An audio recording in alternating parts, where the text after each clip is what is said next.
அமர்த்தப்படுகிற ஒரு சூழ்நிலையில இயேசு தள்ளப்படுகிறார். திரள் ஜனங்கள் அவரை பார்த்து அழுது புலம்புகிற ஒரு அனுபவம். இயேசு அந்த வேதனை மத்தியிலும், அந்த கஷ்டத்தின் மத்தியிலும், அந்த துன்பத்தின் மத்தியிலும், அந்த துயரத்தின் மத்தியிலும் அவர் சொன்ன வார்த்தை, இயேசு அவர்கள் முகமாய் திரும்பி, எருசலேமின் குமாரத்திகளே, நீங்கள் எனக்காக அழாமல் உங்களுக்காகவும் உங்கள் பிள்ளைகளுக்காக அழுங்கள். இதோ மலடிகள் பாக்கியவதிகள் என்றும், பிள்ளை பெறாத கர்ப்பங்களும் பால் கொடாத முளைகளும் பாக்கியம் உள்ளவர்கள் என்றும் சொல்லப்படும் நாட்கள் வரும். அல்லேலூயா. கர்த்தர் சிலுவையில் சுமந்தது உன்னை சுகமாய் பங்க வைப்பதற்காக.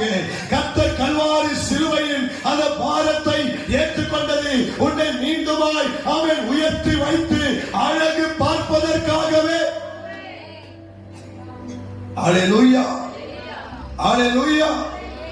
அதற்காகத்தான் அந்த பார சிலுவையில் அவர் சுமக்கிறார், அவர் சுமக்கிறார், அவர் சுமக்கிறார். அல்லேலூயா, ஆமென். அப்ப பாருங்க, ஆண்டவர் எவ்வளவு வேதனைப்பட்டு இருக்கிறார். அல்லேலூயா. அதற்காக உனக்காகவும் எனக்காகவும். அல்லேலூயா. நம்முடைய பாவங்களை அவர் சுமந்து தீர்த்தார். வேதனைப்படுகிற நேரத்தில் அவர் சொல்றார், உங்களுக்காக நீங்கள் அழுங்க, உங்களுக்காக நீங்கள் அழுங்கள்.